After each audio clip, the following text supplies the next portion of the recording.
Hoje eu vou homenagear com muito carinho o Enéas de Camargo. O Enéas, jogador da Portuguesa.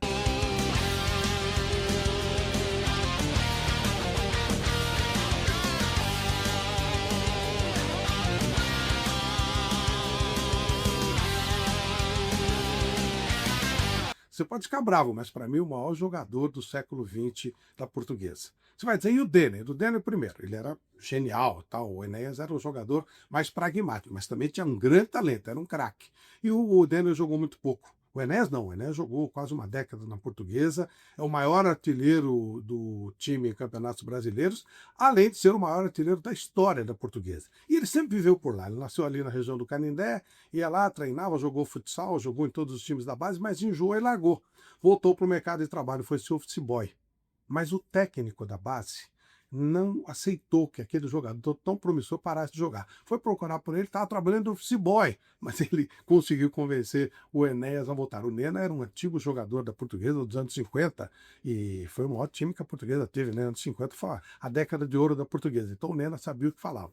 Colocou o menino para jogar e o Otto Glória, que era o técnico do time principal da Portuguesa, que vinha da seleção de Portugal, onde em 66 levou Portugal ao terceiro lugar na Copa do Mundo. Foi a maior posição que o Portugal conseguiu na história, inclusive eliminando o Brasil na primeira fase. O Otto Glória era o técnico e agora era o técnico da Portuguesa, que vendo o Enéas falou, esse é craque. Só que ele joga na posição do Basílio. Basílio, que depois seria o pé de anjo do Corinthians. Ele puxou o Basílio um pouquinho mais aqui para trás, deixou o Enéas na posição do Basílio, meia de chegada. Aí o garoto explodiu. Quase 200 gols com a camisa da Portuguesa, um sucesso, conduzindo a Portuguesa ao título de campeão paulista de 73, um título até hoje muito conturbado, porque o árbitro da época, o Armando Marques, errou a contagem dos pênaltis, a decisão foi para os pênaltis. E aí o Santos estava com a vantagem, mas a Portuguesa aproveitou, foi embora, e o título foi dividido. E o Enéas ganhou esse título. Mas ele cresceu muito, jogou muita bola. Campeonato Brasileiro, a Portuguesa com boa performance, o Enéas fazendo os gols. Ninguém alcançou o número de gols dele até hoje. E isso chamou a atenção do futebol italiano, que era o grande futebol da época. Foi jogar em Bolonha. Sofreu um pouquinho por lá, o frio ajudou também um pouco a desanimá-lo. Na Portuguesa, ele chegou à seleção brasileira, seleções de base, ele e o Zico faziam duplo. Olha que coisa maravilhosa, o nível do Enéas. Mas na volta ao Brasil, o Palmeiras pagou uma fortuna nele, só que o joelho dele já não estava legal. Muita pancada lá no futebol italiano, era diferente, né, do que a gente estava acostumado a ver no Brasil. Naquela época, futebol muito técnico. E aí o Enéas não se acertou no Palmeiras. O Palmeiras reclamou muito de ter gastado tanto, tentou emprestá-lo para ver se recuperar um jogador, mas não dava. Já era uma fase de descendência da carreira do Enéas, jogou em vários times sem muito sucesso, um pouquinho no Juventus, mas onde ele jogou um pouquinho mais, mas muito mal. E acabou virando dirigente jogador de um time de Cotia, que também não durou muito tempo.